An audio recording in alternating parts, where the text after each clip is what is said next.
Hoje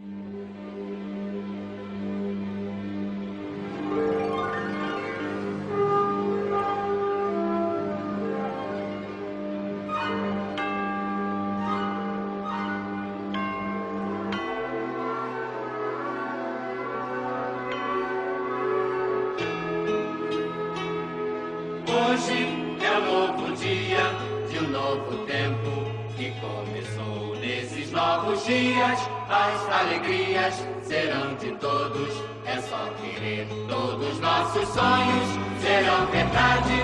O futuro já começou, hoje a